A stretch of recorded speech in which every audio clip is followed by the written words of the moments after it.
Sempre pensei que presentes fossem apenas demonstrações de carinho, mas a vida me ensinou de forma amarga que nem tudo o que reluz é ouro. Aceitar um presente sem refletir nas intenções por trás pode trazer consequências inesperadas e perigosas. Esta é a história de como um presente, aparentemente inocente, quase destruiu tudo o que eu construí, e de como aprendi a ser mais cautelosa em relação às intenções alheias. Meu nome é Simone, e esta é a minha história. Crescer com 3 irmãos nunca foi fácil. Eu era a única menina entre 4 filhos, e desde cedo ficou claro que isso fazia diferença. Embora meus pais nunca tenham dito abertamente, as expectativas sobre mim eram muito diferentes das que tinham sobre os meus irmãos, Pedro, Lucas e João. Eles podiam brincar livremente, se sujar, correr pela rua. Eu, por outro lado, sempre tinha tarefas para fazer dentro de casa, como se isso fosse um papel reservado somente para mim. Enquanto eles jogavam bola no quintal, eu lavava a louça ou ajudava minha mãe com a roupa. Eu via como eles eram livres e às vezes sentia uma certa inveja. Não era uma inveja de raiva, mas uma sensação de por que eu não posso também. Meus pais eram pessoas simples, e não é que fossem injustos por maldade. Na cabeça deles, homens não precisavam ajudar em casa, enquanto mulheres nasciam com a obrigação de cuidar de tudo. Minha mãe sempre dizia que eu tinha jeito para essas coisas, como se fosse um elogio, mas eu não achava isso nada especial.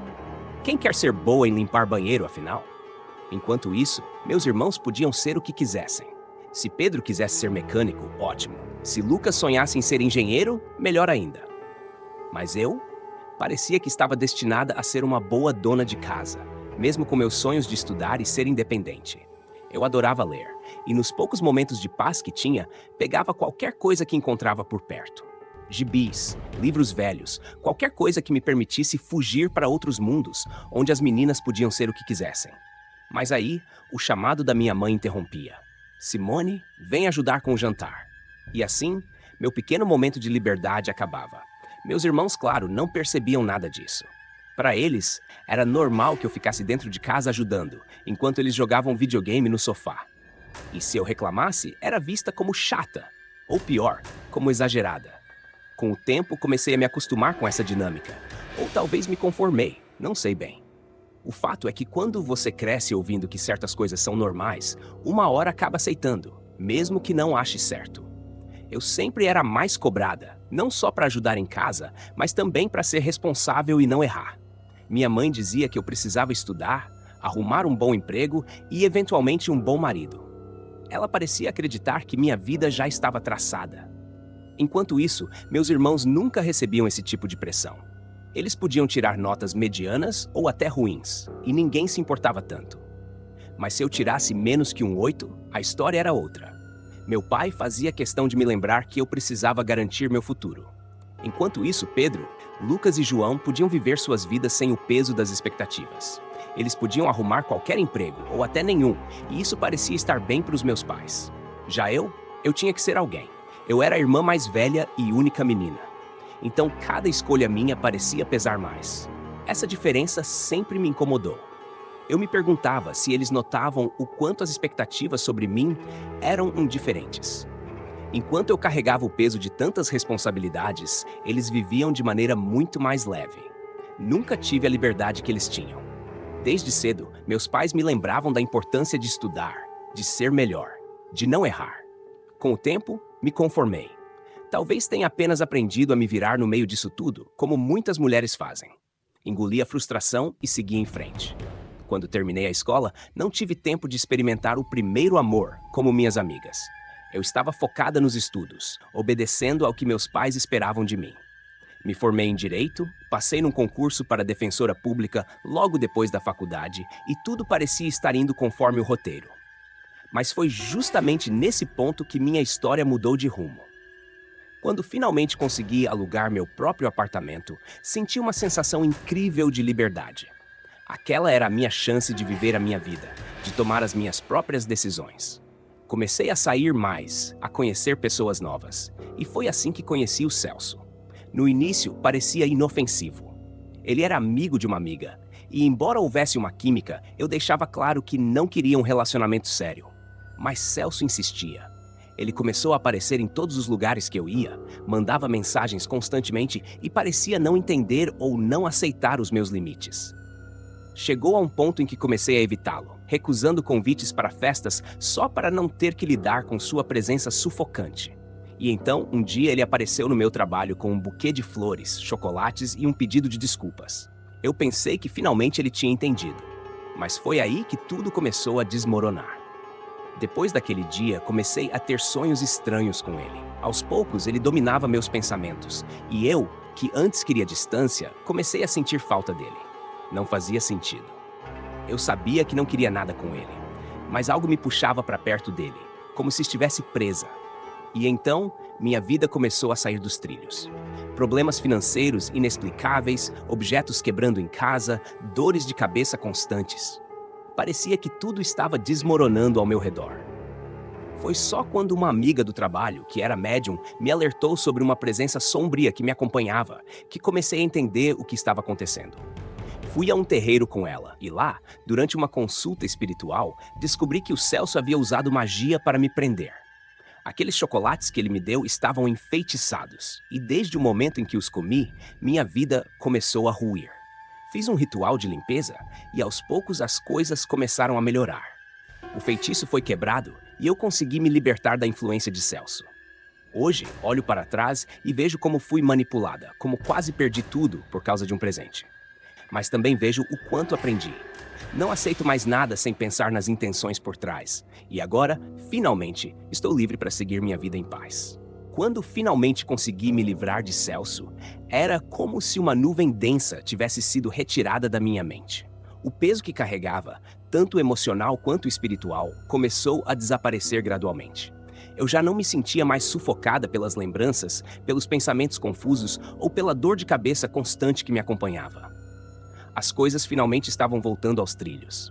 E pela primeira vez em meses, eu senti que estava recuperando o controle da minha vida. A primeira coisa que fiz foi reorganizar minha rotina. Voltei a me dedicar ao trabalho de maneira mais concentrada e eficiente, e minhas finanças, que antes pareciam um buraco sem fundo, começaram a melhorar. Percebi que grande parte da minha desordem mental e material estava ligada à influência que Celso exercia sobre mim, direta ou indiretamente. Depois do ritual, minha mente clareou e eu consegui enxergar com mais objetividade os problemas que precisava resolver. Foi libertador perceber que a força para mudar minha vida sempre esteve dentro de mim, mas estava sendo bloqueada por energias que não eram minhas.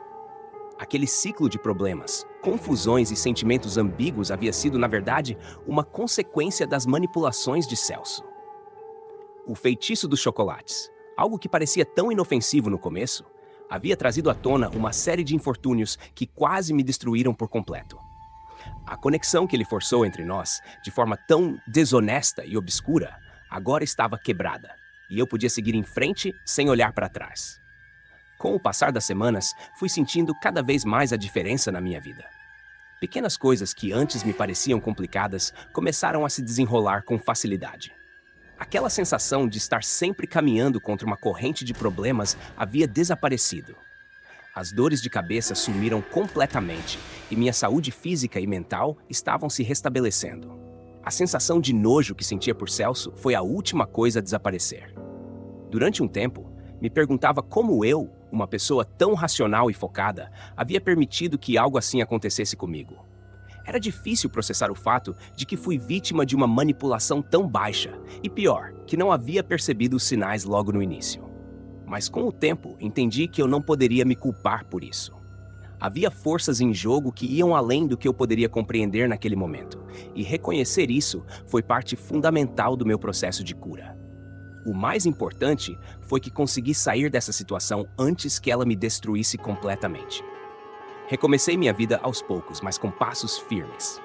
Aluguei um novo apartamento, mais simples, mas que me dava a paz e a tranquilidade que eu tanto precisava.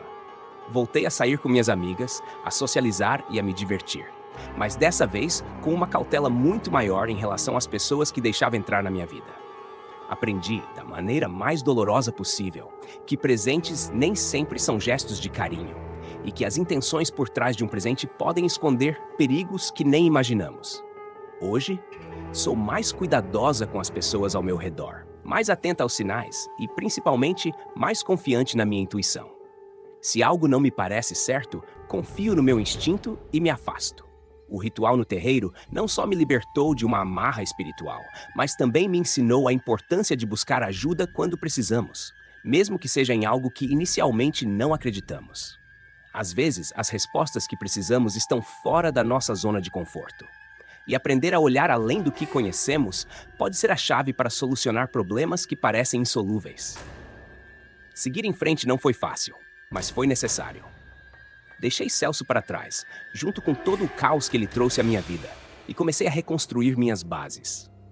Hoje, sou uma pessoa mais forte, mais consciente das minhas escolhas e mais segura de quem eu sou. A experiência com ele me mostrou o quão vulneráveis podemos ser diante de manipulações sutis, mas também me ensinou que com força e apoio é possível superar qualquer coisa. Essa é a história de como quase perdi tudo por aceitar um presente aparentemente inocente, mas também é a história de como consegui me levantar e reconstruir minha vida, mais forte e mais sábia do que antes. Mesmo depois de tudo, ainda havia resquícios de desconfiança em mim. Algo que me fazia olhar para trás de vez em quando, apenas para garantir que estava realmente livre de toda aquela energia negativa. A sensação de estar constantemente alerta, mesmo quando não havia perigo, era algo com o qual precisei lidar por algum tempo. A desconfiança não era só em relação às pessoas, mas também em relação a mim mesma.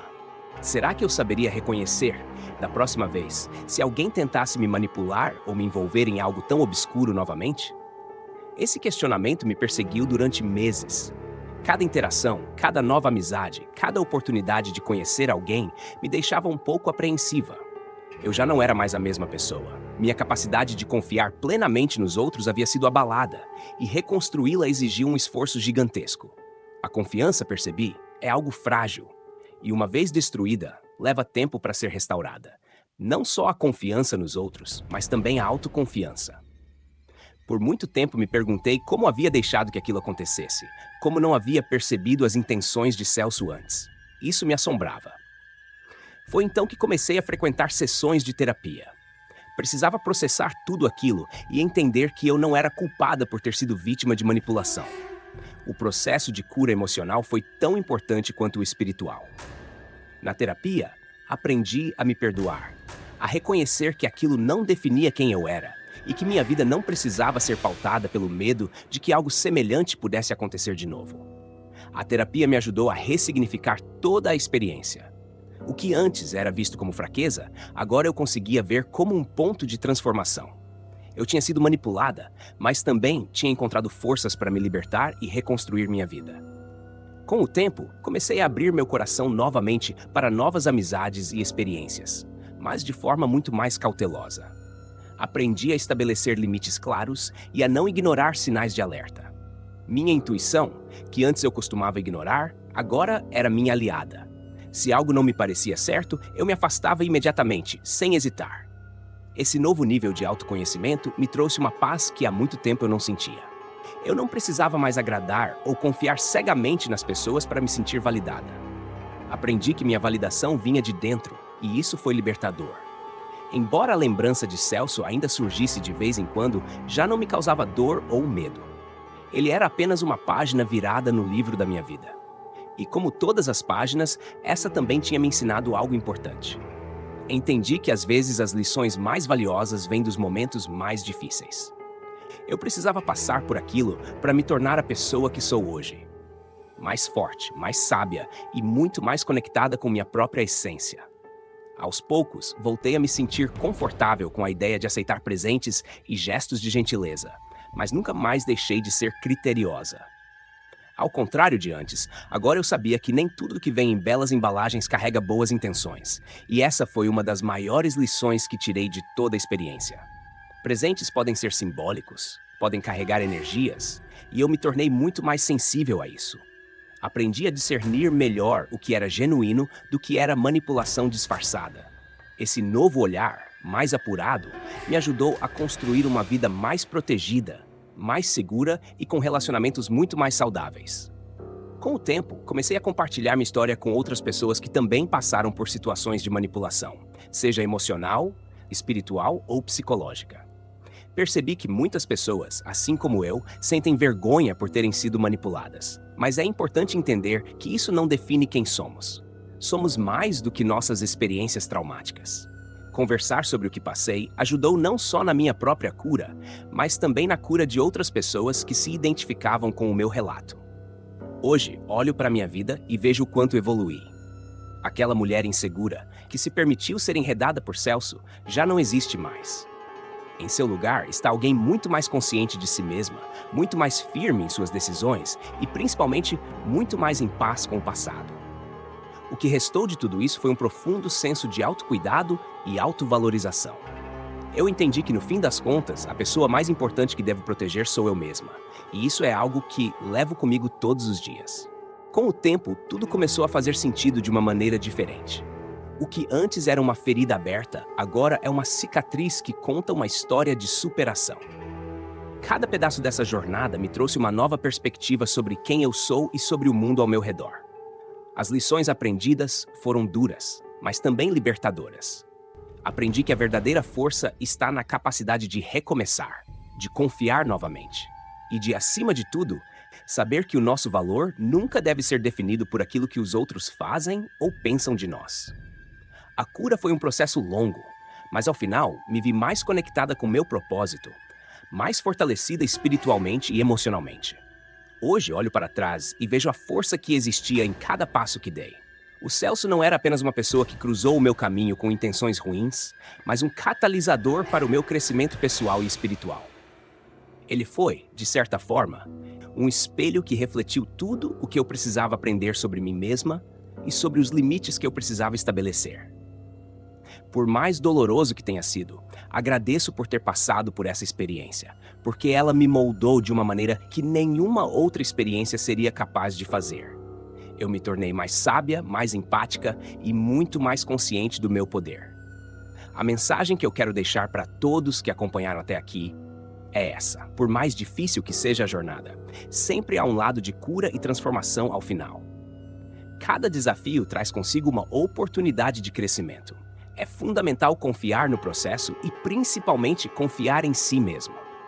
O que nos define não são os momentos difíceis que vivemos, mas a maneira como escolhemos lidar com eles. E se eu, que passei por tudo isso, consegui encontrar luz no meio da escuridão, todos vocês também podem. Eu realmente espero que minha história tenha ajudado você de alguma forma. Seja para enxergar algo que estava ofuscado em sua própria vida, ou para simplesmente reforçar a importância de proteger sua energia, seu coração e sua mente. Não deixem que ninguém tire de vocês a capacidade de sonhar, de acreditar no bem e, principalmente, de serem quem vocês realmente são. Nós temos o direito de viver cercados de pessoas que nos fazem bem, que nos apoiam e que contribuem para o nosso crescimento. Então, para cada um que ficou comigo até aqui, eu agradeço de coração. Muito obrigada por me escutarem, por dedicarem seu tempo a essa história. Isso significa muito para mim. E se essa mensagem ressoou com você, compartilhe. Talvez outra pessoa também precise ouvir isso hoje. Por fim, lembrem-se sempre, a vida é um ciclo constante de desafios e aprendizado. E cada dia é uma nova oportunidade para evoluirmos, para sermos melhores, mais sábios e, acima de tudo, mais fiéis à nossa própria essência. Muito obrigado por assistirem e até o próximo vídeo.